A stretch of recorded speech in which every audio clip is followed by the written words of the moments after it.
Again, Senate Bill 2508 had its share of supporters in agriculture and elsewhere. West Palm Beach, one of them. The city relies on Lake Okeechobee for backup drinking water during times of drought. And the city's been worried the Army Corps of Engineers and its new plan for Lake Okeechobee water levels and discharges might have a negative impact on the city's backup water supply. In order for them to be able to proceed with any changes, would be required to not have adverse impacts on legal users. So that would include agriculture, but it would also include the city of West Palm Beach because we have a legal permit for our water quantity. And so if our water quantity is impacted, then it would have to be reviewed prior to any approval. On social media, the city of West Palm Beach stated this affects nearly 130,000 people in the city and Palm Beach and South Palm Beach as well. Of course, it was last May when algae turned up in city drinking water sourced, many argued, from Lake Okeechobee. My next guest, Mark Perry, longtime executive director of the Florida Oceanographic Society. No one keeps track of these issues more than you do. Sir, you've heard what we've said today. Piece this all together, your perspective on what happened, the changes to the bill, where are we going, and fundamentally why it's important to all of our viewers. Well, the Senate Bill 2508 was put in very quickly through the Appropriations Committee. It didn't go through any other committees or changes like normal bills would do, and they're allowed to make policy that way. But it's a conforming bill that wasn't really conforming to anything. It was trying to add new language in that would really put the handcuffs on the water management system to be able to conform to more water supply for the water needs of primarily agriculture in this case. And we think that was just being rammed through this bill and appropriations.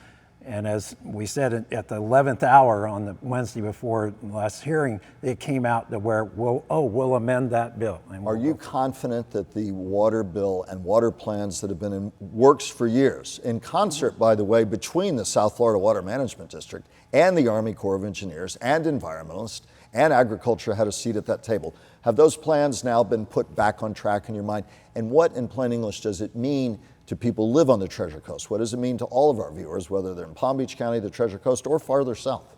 Well, it means that legal users will still be getting the water they need, and all the water supply issues are already addressed, even in the new Lake Okeechobee Management Schedule program. So the appropriations bill that tried to go through was going to railroad that and kind of hold the hostage with the funding and not be able to fund. Hold who hostage? South Florida Water Management? Hold the district hostage, but when not release those funds for all the comprehensive Everglades. Won't release money unless we're convinced legal permit users have all they need. That's right. Sort of holding the purse strings. Well, and it's not just the legal users, but to comply with very stringent criteria to make sure there's adequate water supply held in the lake, which would jeopardize a lot of the discharge events that come to the east and west coast, as well as no water going south into the Everglades that needs it, which is what our whole restoration battle's been about.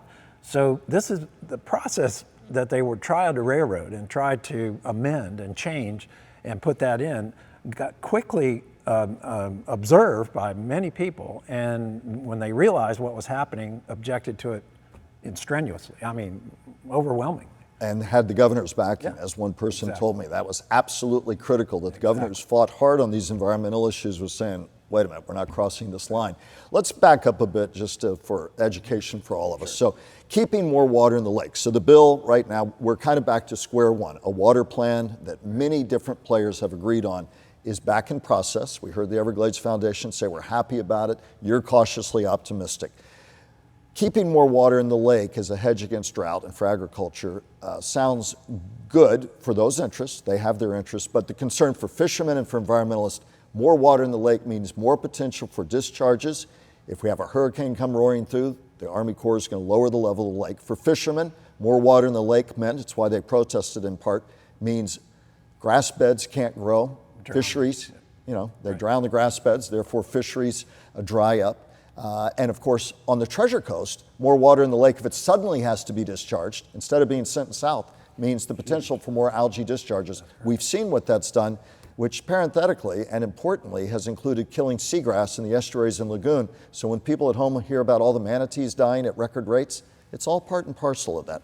That's what was at stake here and is at stake here, correct? That's correct. That's what was at stake. They were trying to work with, put this in there to hold water for water supply, and that would do all those things you mentioned. It would jeopardize the lake's health of the lake. It would jeopardize the potential for toxic algae bloom releases from the lake. Fresh water would kill the seagrass, et cetera, and not the water going south, which it needs to go to rehydrate the Everglades. The thought being, I was out there last summer, you're out there all the time, send more water south, treat it, put it in this new reservoir, which should be completed end of decade on current timing, a federal state project. Then you treat the water coming south of the lake in filtration marshes, then that clean water will then flow south in the glades, which badly needs it. And our neighbors to the south need that water to recharge the Biscayne Aquifer, which is a primary source of water for our friends in Broward, Dade, and beyond. That's exactly right, Michael. You learned so well that this is the water supply south of us in the lower East Coast depends on the hydration of the Everglades.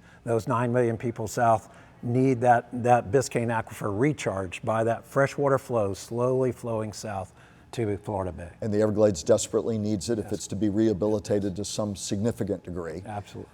Fundamentally, people will ask if somebody who's worried about city water supply or agriculture says, well, is there going to be enough water to go around? Is there enough water to go around? Water wars are not something unique to Florida. They're going on all over the nation, indeed all over the world. Is there enough water to go around? Oh, absolutely. Florida is a water-rich kind of state, and we have the water. It's just how you manage it, how it moves, and where it goes, and at what time it goes there. So the storage and treatment and movement of that water south will adequately give water supply needs for all the utilities that need it, the agricultural interests that need it. They just wanted to make sure and have this deep insurance that they were going to do it, and they wanted it in legislation. And they got it through to try to get it through the state. To agriculture interests that say, what's wrong with that? Your reply would be, and you also heard the Florida Crystal statement, says we're supportive of the reservoir. Well, it's equitability. It's equitability. I mean, what's beneficial to you may not be beneficial to the other users of the water, including the environment. The environment needs that water as well. There was never that dependence on that water before agriculture got established south of the lake. And we've literally blocked that river of grass and provided that floodplain with an agricultural use which demands that water for their irrigation purpose. Again, I want to reiterate, we asked U.S. Sugar, we asked Florida Crystals for an on-camera representative. Nobody was made available, but we did get a statement from Florida Crystals. You heard that, your reaction to their statement. Well, they say, yes, we support all this. We support the EA storage reservoir, and that's because it's very limited and it's on state lands, and they know that. But they know that, too, that they don't want to say anything different. Otherwise, they get couched to say, oh, well, we want our water supply. Every year they get it from November through May. They get over 300,000 acre feet of water supply from the lake. They demand that. It bumpers their crop. They get a record crop every year.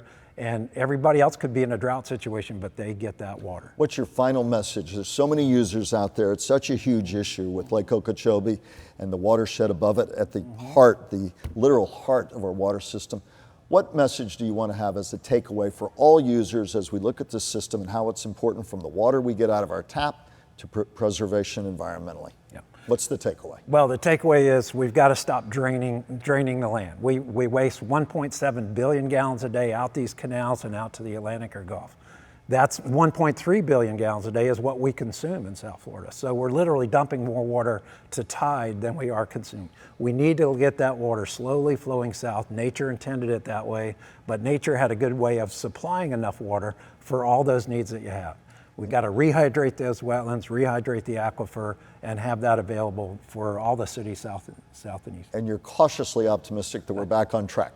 Well, I am. And the reason is because there's still the House side, and there's still this Senate-House conference that's got to go on to finalize this appropriations bill. Nobody sums it up better. Florida Oceanographic Society or Coastal Center, Mark Perry, Executive Director, thank you. We'll be back in a moment. Right.